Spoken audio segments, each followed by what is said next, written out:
Elon Musk lives and breathes to colonize Mars. Yeah, the tech-savvy is highly dedicated to colonizing Mars, and that's the spirit with which he founded SpaceX. Musk got frustrated that NASA wasn't doing something to get people to Mars, and he was concerned that a backup plan for humanity wasn't being developed. Since then, SpaceX developed numerous aerospace systems, including Falcon 1, first orbital rocket, Grasshopper, a self-landing test rocket, Falcon 9, reusable orbital-class launcher, Falcon Heavy, a super heavy lift launcher, Dragona, spaceship for cargo, etc. But Mars is a cold and unforgiving airless rock located about 140 million miles from Earth. It requires outstanding ingenuity to even land a small spacecraft there today, let alone prepare it for life. In this video, we'll be looking at Elon Musk's plans for leaving Earth, when and how. So, that's why SpaceX is developing the lessons the organization learned over 16 years and increasing the number of staff and amount of money with which they will build the space vehicle known as Big Falcon rocket. The 387-foot-tall, fully reusable system comprises two giant stages, a roughly 18-story-tall Big Falcon spaceship and the huge Big Falcon booster. The booster will launch the spaceship towards space, then land itself. Timelines are unreliable when it comes to human spaceflight, but Elon's ambitious estimates of SpaceX reaching Mars reveal his zeal to accomplish the goal. The following timeline of the plan is based on dates compiled by SpaceX. Musk said that the BFR's spaceship is the hardest part of the system to get right, so that's where SpaceX is focusing most of its energy.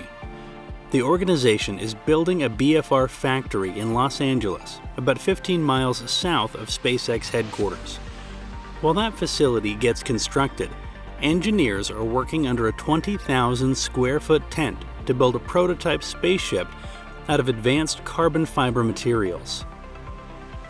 SpaceX is meeting with NASA and other parties to workshop its Mars mission, though it still has a lot of work to figure out how to keep passengers safe from starvation, radiation, and themselves. In 2018, SpaceX built a launch support facility in Boca Chica, a town near Texas. SpaceX needs a place to test the launch of a spaceship prototype, and the southern tip of Texas provides the organization with some benefits. SpaceX can transport numerous rocket parts over water by barge from Los Angeles. The parts need to be flown or driven in a truck. The rockets can be launched over the Gulf of Mexico, posing less of a risk to people on the ground. The launch pad may not even be on land and may be launched from a floating platform. In 2019, they made the debut of the Big Falcon spaceship. The organization hoped to test launch a prototype ship in short hops from southern Texas in 2019. The goal would be to gather valuable data on the prototype to refine the next version. With several SpaceX test launches, the likelihood is high that there could be a rapid, unscheduled disassembly. In the year 2020, they tried to launch a full BFR and get the spaceship into orbit. BFR should be orbital in 2020. Implying both a spaceship and booster built, shipped to Texas, integrated and launched by then. However, Musk had no decision made on the time frame. He wants to pull off several uncrewed orbital test launches before putting any people on board. Coming 2022, they're planning to launch 2 missions to Mars, full of cargo and supplies. The aspirational timeline of Musk has 2022 as the launch date of the first Big Falcon spaceship mission to Mars. Each ship would first fly into orbit around Earth, which would use most of its fuel. Then several other tanker spaceships would launch to fill the vehicle. Mars and Earth get close to each other about once every 2 years, creating windows of time when it's quicker to reach the planet. Due to that time frame, the best months to launch in the near future would be the summer of 2022. Depending on how fast the Big Falcon spaceship can accelerate, its Delta V could take anywhere from months to a year to reach Mars. A likely landing is in late 2022 and early 2023. And nearly in 2022 or 2023, they will land the first Big Falcon spaceship on Mars.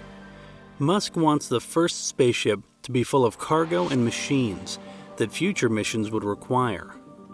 The stuff would be required for humans to build facilities generating power, gathering water, bottling up thin Martian air, and turning raw resources into methane fuel or oxygen for their return launch back to Earth.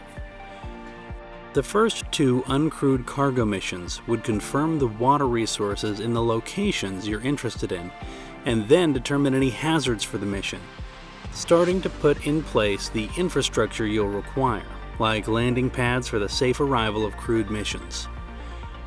SpaceX would send 1 or 2 crews to Mars. Each ship will carry 100 tons of supplies, and by transporting far more supplies than the crew needs for years-long Mars missions, SpaceX might circumvent the need for advanced technologies that had otherwise been required for Mars' stay. As with the first uncrewed mission to Mars, it would take 6 to 9 months for crewed ships to reach the planet. These spaceships would serve as homes for astronauts and wouldn't be the most comfortable setup, but might reduce mission complexity by eliminating the need to build Mars habitats. Mars Base Alpha probably will be finished by 2028, and a colony could begin to form. It will start off building the most elementary infrastructure as a base to create fuel, blast domes to grow crops, power stations, and other fundamental needs to survive. Construction of the first city on Mars would start by the 2030s. The whole timeline really is speculative right from the start, but at this point, the milestones really start bordering on fantasy. Several experts doubt that necessary technologies will be ready for people to land on Mars and survive there by 2030, let alone building a permanent city for colonization. This is precisely the aim of Musk, to build a backup drive for humanity on Mars. He has envisioned sending millions of people to Mars, about $200,000 for a one-way ticket. He believes that price will be feasible, given the hypothetical reusability of the BFR. The final steps of terraforming Mars into an Earth-like planet would be done in the 2100s and onward. The ultimate goal of enabling human life on Mars is pursuing. To the end, the website hosts an image of Mars morphing into an Earth-like world. The illustration is a nod to a hypothetical and speculative process known as terraforming. Terraforming is climate change, but deliberate and more rapid than the process happening on Earth right now. The idea is that Mars could get transformed into a warm and wet world, one better suited for permanent human colonization if we can melt the planet's CO2-rich ice caps. Mars has less than 1% of atmospheric density at the surface, as compared to Earth in its current state. It makes it comparable to a vacuum chamber, and under these, harmful space radiation doesn't get blocked, and people couldn't breathe outside of a spacesuit or sealed colony. It's unknown whether terraforming could be done in a sustainable amount of time on Mars. Additionally, the effort requires a powerful satellite-generating magnetic shield to protect against solar radiation that would otherwise blow away any human-manufactured atmosphere. On the other side, the scenarios researchers have looked into don't really consider methane or water that may be trapped in the Martian ground. Experimenting and terraforming may be the only way possible, or Musk's legacy and memory are the impetus to make it happen in the future. Share your thoughts with us in the comments below. Make sure to subscribe and like this video so you never miss an update of our upcoming videos.